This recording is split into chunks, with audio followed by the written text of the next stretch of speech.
So as you may remember, I came out as bisexual last year. And since then, I have been dating women. And what I found very fascinating is that the more I date women, the more I find myself understanding heterosexual men. Let me explain. Exhibit A. I was on a first date with a girl, who asked me out, by the way, this is relevant, because when the check came, she never once made a move to pay. Not even like the fake, let me reach for my purse move. And though I don't mind paying on a date, part of me felt like, the offer would have been nice. I was also a little taken aback that she didn't even say thank you. And I never heard from her again. Oh, she unappreciative. She hit you with the old toasting ghost, huh? It really made me feel like she just asked me out so she could have a free dinner. And the moment I thought that, I was like, oh my God, I sound like all of my guy friends right now. And my argument against why guys should pay for dates has always been like, look, girls take hours to get ready. Our investment is looking really nice for you. Makeup, clothes, that costs money too. But we were both girls in this situation. We both took hours to get ready, so I definitely felt slighted. Kinda hit a little different when the shoe was on the other foot, huh? I felt like this has really been expanding my perspective when it comes to dating. I finally understand a lot of the complaints my male friends have about dating that I admit I would usually dismiss. But now I really get it when they say, dating is just so expensive, man. Sometimes I feel like a girl doesn't even like me for me, she just wants like a boyfriend. I wish it were more socially expected to go Dutch on the first few dates, but you're like a jerk if you even suggest it. And any experience that expands your compassion and understanding is one that I think is worthy of sharing. The Pew Research Center says nearly half of U.S. adults say dating has gotten harder for most people in the last 10 years. As Americans turn to online dating and the Me Too movement leaves its imprint on dating scene, nearly half of the U.S. adults and the majority of women say that dating has become harder in the last 10 years. Among those who are on the dating market, the 15% of American adults who are single and looking for a committed relationship or casual dates, most say they are dissatisfied with their dating lives and that it has been difficult to find people to date, according to a Pew Research Center survey conducted in October. Dating used to be an experience where two people come together and enjoy each other's company, getting to know each other in an intimate setting, and vetting each other for long-term relations. Now dating is becoming this egregious battleground where people is like on defense all the time and trying to take advantage of one another and not really taking the vetting process seriously. And while women are fighting for equality, they still expecting you to pay for the meal. And because some women are entitled, they don't even want to say thank you. Even being appreciative is hard. And if you're not vibing with their unrealistic expectation, you get ghosted, like the young lady said in the previous clip. And because men are attracted to women, women use that attraction as leverage to get things like free meals. Let's be honest, there's only so many meals a man is going to pay for without getting nothing in return before Ruth Chris turned into Starbucks. And if dating don't revert back to its original form and purpose, then it's just going to get worse and dating is just going to be a disaster or dissatisfaction for both parties. The rise in men going Dutch is going to increase significantly and women are going to be like, I hate men. I hate men. If there's a hate club for men, I want to join it. I want to be in it because I hate men. There's just nothing about them at all that I like. Then go. Nobody's stopping you. Just go. Really expensive, so just... Yeah, they're from, I believe it was the Elizabeth. Did you just drop them down the drain? They were hundreds of thousands of dollars. Okay, well you need to apologize. Like you're always making me feel bad. Like this isn't fair. I'm supposed to apologize for what? You just dropped the fucking things down the drain. Just please apologize. Like it's not cool. You're always breaking me down like day after day. Just apologize like for once in your life, please. What the hell do I have to apologize for? What the? Yeah, girls' logic don't be logicking, you know. But even though I know this is a skit, the relevance of insight still holds weight. I mean, look how this bagel just dropped $100,000 worth of earrings down the drain, and somehow in her twisted mind thought she was just gonna basically turn it all around on him like it was his fault. And then on top of which, this mad woman wanted him to apologize for it by using guilt and gaslighting tactics. This lady must think all men are morons, or she's leveraging her crocodile tears for persuasion. But to sum it all up in a nutshell, this nutcase needs to stop it. Get some help.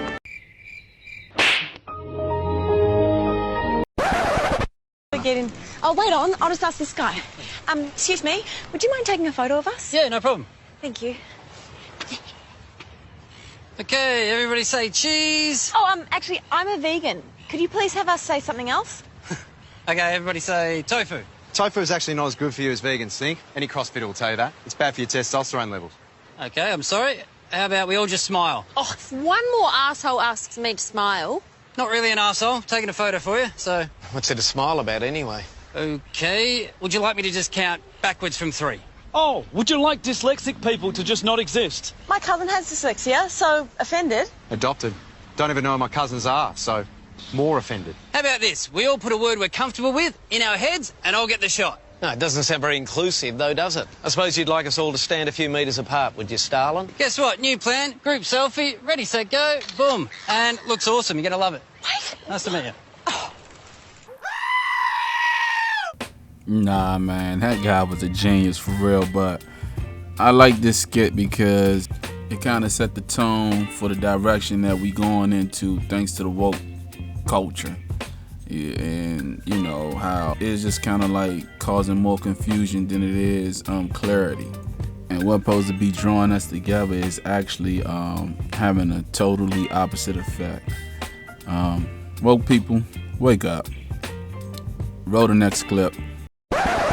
Feminism is a scam. A few years ago, I was an angry, blue-haired feminist. I once believed that male privilege was real and that I was a victim of the wage gap. Now that I understand the true motives of feminism, I know that this could not be further from the truth, and that modern-day feminism is a war on true masculinity. Before women had the right to vote, most were stay-at-home wives, which meant they weren't working jobs and couldn't be taxed. Our overlords didn't like that. Rockefeller started funding feminist campaigns in media, and as a consequence of the movement, women started entering the workforce and leaving the home. Children would then be separated from their parents and sent to Rockefeller-funded schools to be indoctrinated by the state. All of this ultimately disrupting the family unit at its core. Feminism is defined as the belief in social, economic, and political equality of the sexes. But in the West, I must ask, what rights do men have that women don't? Modern feminists are convincing women that hookup culture, using hormonal birth control, and not shaving is liberation. That toxic masculinity is prevalent and the patriarchy must be dismantled. Through movies and media, we're taught that working for the man, climbing the corporate ladder, and paying tax is more empowering and valuable than raising the next generation. Women have lost touch with our natural loving instincts, and birth rates are plummeting. Men and women are not the same. And by protesting for equality of outcome rather than opportunity, feminists are demonizing and emasculating men.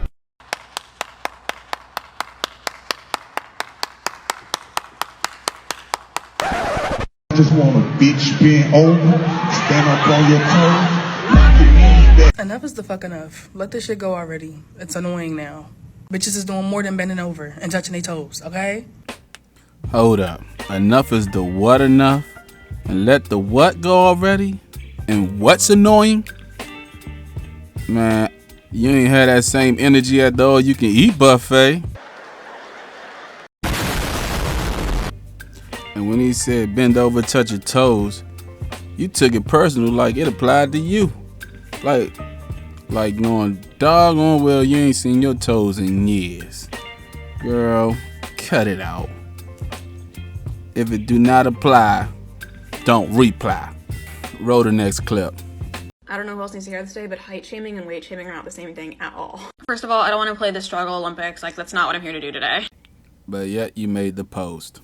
First of all, people are systemically discriminated against based on their weight and height. That's not something that's a huge factor. And the equivalent for fat shaming for women, for men, is fat shaming for men. Anyway, a lot of height preference is based in the patriarchy of wanting women to feel small and delicate, etc. So again, men cause their own problems. George Yancey of University of North Texas has done some studies on this, and those are really interesting if you want to actually learn. But also, no one's saying you're not allowed to have preferences. Anyway, Google is free. Do this young lady even know what she's talking about? I mean, it's obviously clear she went to college, but I mean, she's still so misinformed. Let me see if I can help this young lady out here. Be it tall or short, fat or skinny. Though these are considered preferences, it's still a body type. Women prefer tall men as opposed to short men, and guys prefer fit women as opposed to fat women. Rather it's fat shaming or height shaming, it's all body shaming. It's all body shaming. So under that notion alone, it's pretty much the same. Because women find it offensive that men don't find them attractive when they fat, in the same way that men find it offensive that women are not attracted to them because they short. And see, the difference is one has limitations on his physicality and anatomy, while the other one has limitations on his discipline and self-control. But once a guy reaches a certain age, which is adulthood, most of us stop growing. Your weight can be controlled by adjusting your diet to something more healthier and with a little exercise. And how you manage to fit the patriarch and thinner women in this conversation is beyond me, because really they don't matter. That's irrelevant. But the matriarchal society will have you believe that women can't do no wrong and man just can't do right. You know what I'm saying? We can't do nothing right. And whatever they say should go basically unnoticed, and whatever men say get amplified and turned into something else, and cancel culture. Yeah, and while I was at it, I got a chance to look at your guy George Yancey, and I didn't see no studies about fat shaming or whatever it is you're talking about, but I did see one of his books called Black Bodies and White Glazes, and from what I've read, doesn't really have nothing to do with the discussion at hand. And because you made that erroneous statement, I'm sending digital smacks to that comment and the school you got your education from. Hey, I appreciate y'all, man. If y'all got this far, go ahead and hit the like and subscribe. My goal is to get 1,000 subs, and I can't do it without you guys. So make sure y'all hit that notification bell, and I'll catch you on the next one.